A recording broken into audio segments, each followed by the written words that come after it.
My name is Emily. I am a faithful follower of Christ. I'm addicted to sugar, flour, and binging. And this is a very quick video. I made one earlier and told you good morning, and it was such a good morning. And now I just want to say good afternoon and share a couple thoughts that I've had about my most recent binge, which was last night. And just share a little bit of reflecting that I've done that's been super helpful, and bouncing off ideas with some ladies in my life that are also on this journey. And I'm going to make a public declaration. So if you're keeping up, that'll be public declaration number 3. Me honing in on some behaviors and getting my program where I want it, where I can experience the most freedom and as much food neutrality as possible. Just little bitty, itty bitty behaviors that I'm noticing that I want to get hold of and modify. I want to modify these behaviors. So I was telling a friend of mine, Talita, hey girl, I was telling Talita in New Zealand earlier, she just had a very sweet compliment and told me that she really appreciates my vulnerability and honesty and encouragement. And you guys, it is my pleasure to be vulnerable and honest and encourage you, knowing that if possible, I'd be happy to encourage you. You guys encourage me. I was telling Talita that I aim to do good, knowing that it's not going to look perfect, and refusing to allow the enemy, Satan himself, to make me feel ashamed. So people can only treat you the way you let them treat you, and they cannot make you feel any which way. So if I am feeling ashamed, ultimately that's on me, and I can choose to not feel ashamed. So I have no shame around this. However, I do want my program strong, and I do want to be fit so that God can use me to do His will. I want to be up to the task in every which way. So I binged last night and then immediately explained it up underneath that video I just binged. And then reached out to a friend who is actually texting me at the moment anyways.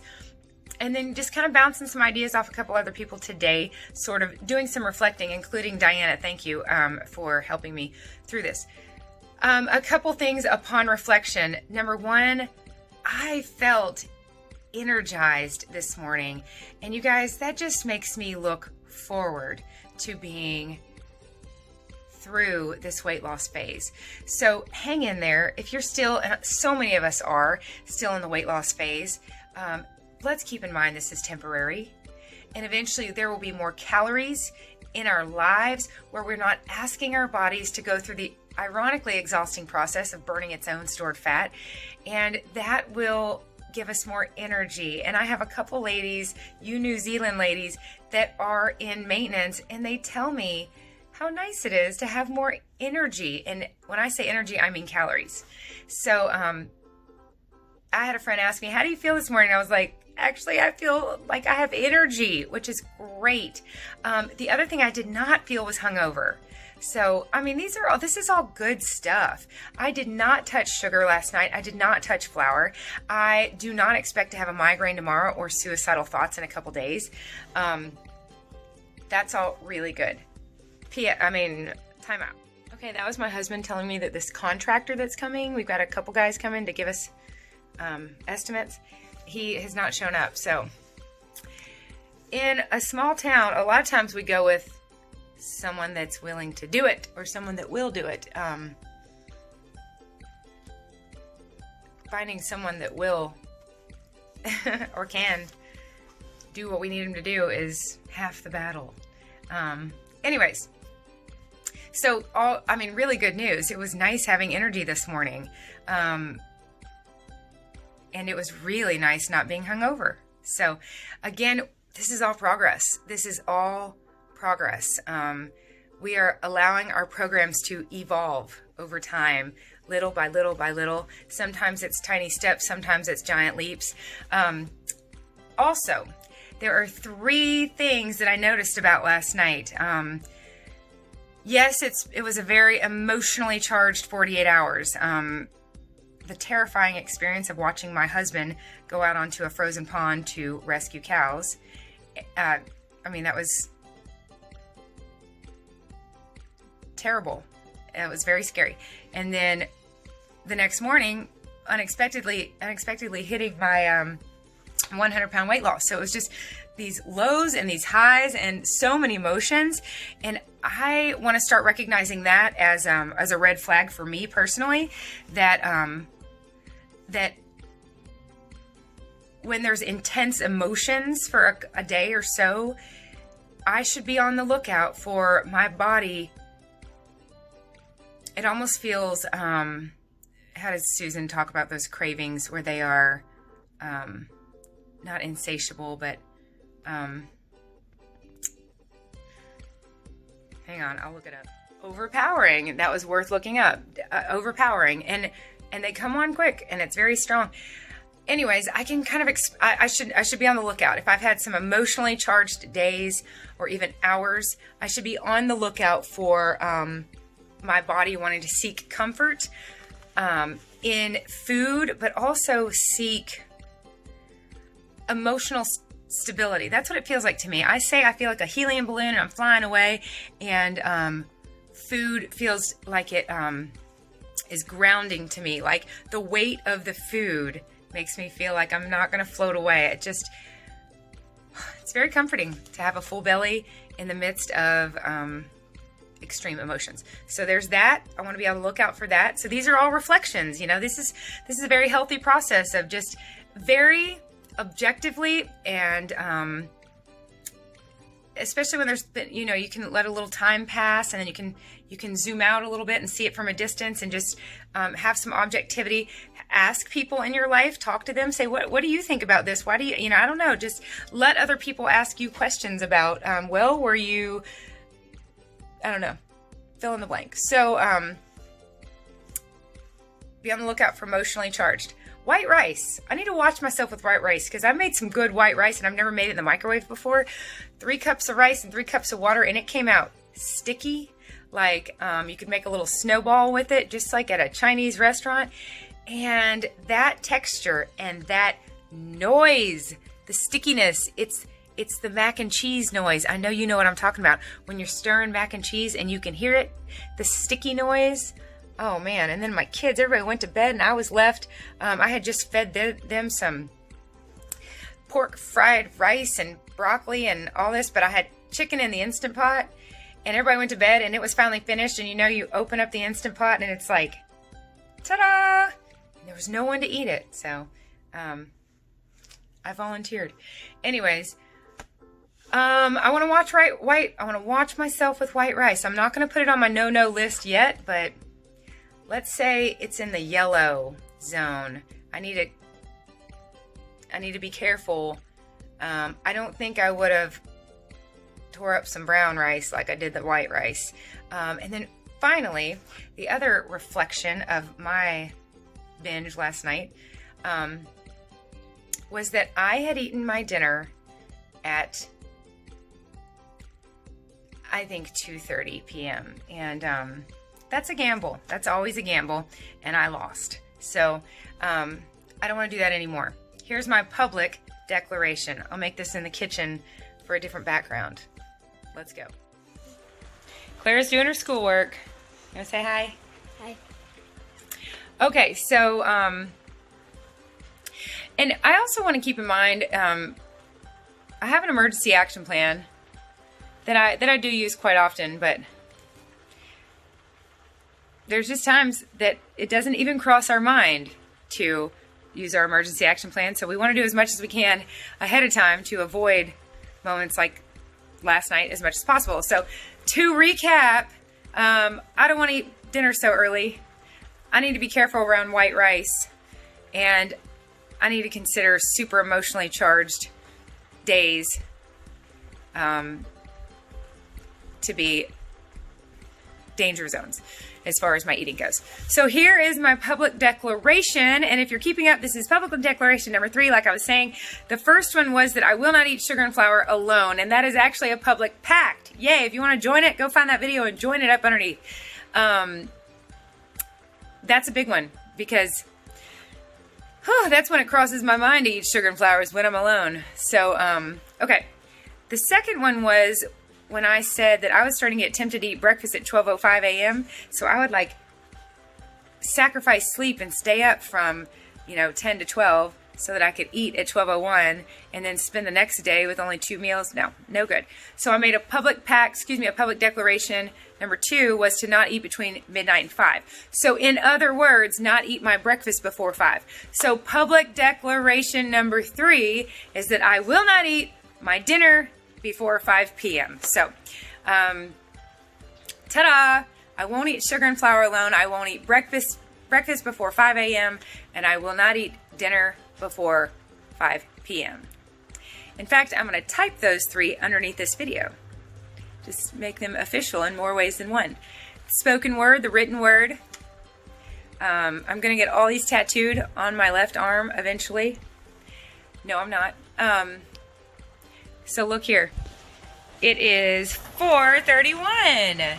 I only have 29 more minutes before I can eat that. Let me tell you what's going on. A head of cabbage and 2 cans of Rotel, getting nice and soft. And then I'm going to add some, salt and pepper, and 4 ounces of smoked sausage, to 14 ounces of that in a big bowl with a tablespoon of olive oil. Yum! It'd be so good. I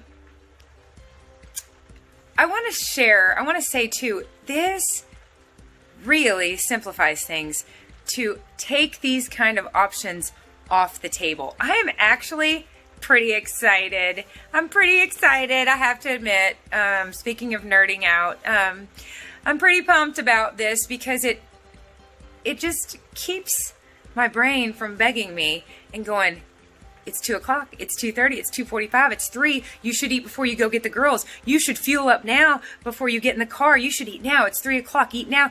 Or as soon as we get back, you eat so then you can have energy. There is a lot of chatter for me around what time to eat, because I'm trying to plan my evening and pace and space my fuel source in a way that will help me function as well as possible.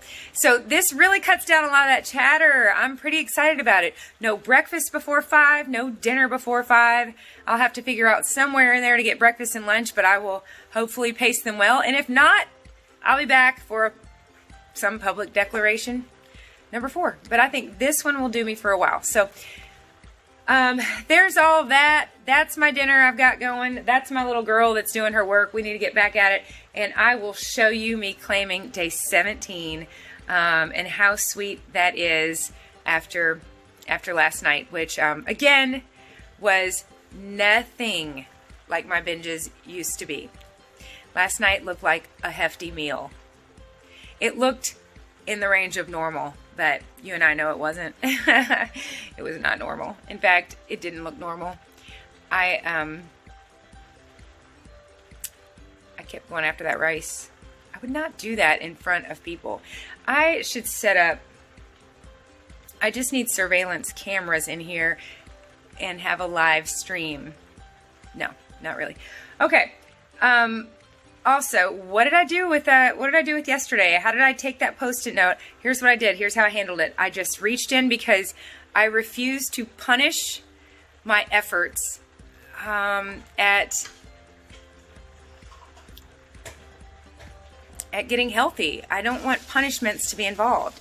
So all I did was I reached into the box up there and I took out Post-it note number 16 and I threw it away. So I was kind of laughing, thinking, what does that even do to my odds? You know, at the end of this 35 days, I'm going to pull a number out.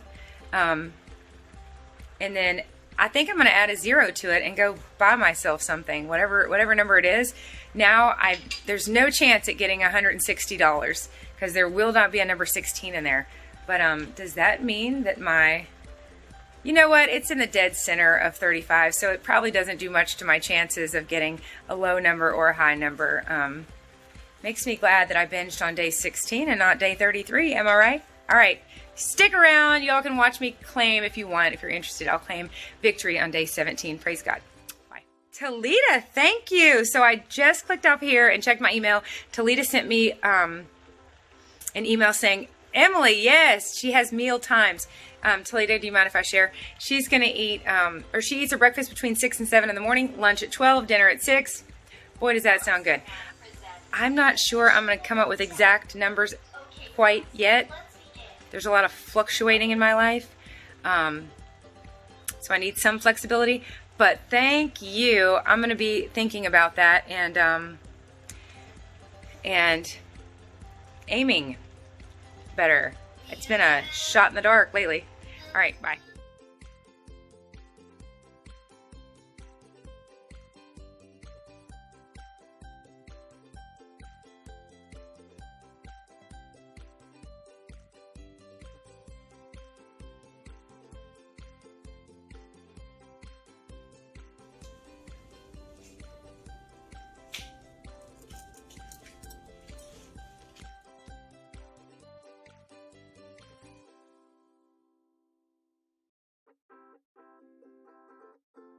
Okay, this is one way I can tell my program is really evolving. This kind of stuff, look at this little man. This is a man made out of sugar. A head, a body, an arm, feet. Anyways, this kind of stuff, just candy packaged. Every once in a while chocolate gets my attention, but that kind of stuff just doesn't even... That's not the kind of stuff I'm tempted by anymore. Yum. That was so delicious. And here is dinner for tomorrow night. All ready to go. Okay, I'm going to claim victory on day 17. And there it is. But first, I'll come down here and draw a big blue X on February 22nd. That was yesterday. And there's the 17th.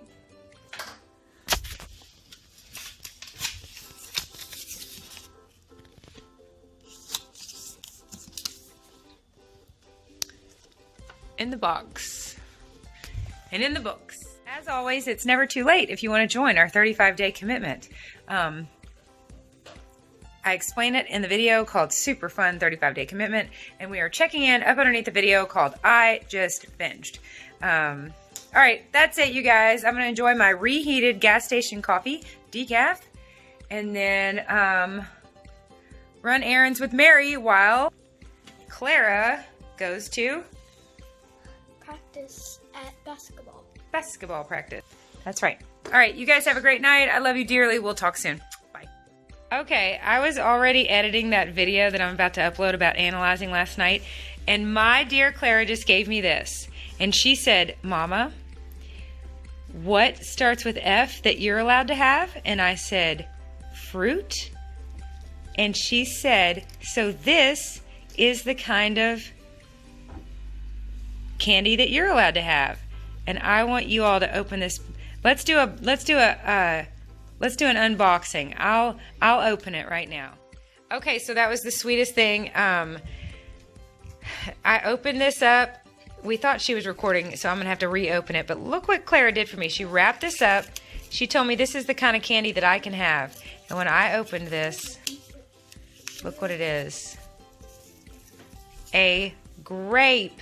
Yay, that is the cutest thing. I just love it so, so, so much. In fact, I'm going to add another picture from Talita. There's my sweetie pie that made it. Claire, that was so cute and thoughtful.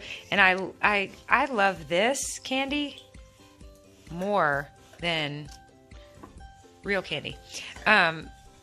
In fact, I told her, I said, I've already got, let's see, grapes written down for tomorrow morning. So I'm literally going to eat this as part of my 6 ounces. The grape is real food. That's right. So it's better kind of candy. That's exactly right, because I wasn't recording. That is what? This kind of candy is junk. Grapes and fruit is actually food. It's healthy for your body. That's exactly right. You're learning, girl. You're so smart. Now, Mary, I have a question for you. How are you doing on your candy calendar today? How are you doing? Oh, I lost it. You lost it. No, I think I've got it, but How's it coming? How are you doing good in meeting your candy goals? Have you eaten any candy today? Yes. What's this? Mary, you and I both know the answer to that. Have you eaten candy today? How much? How much? I don't know. 20,000? Maybe.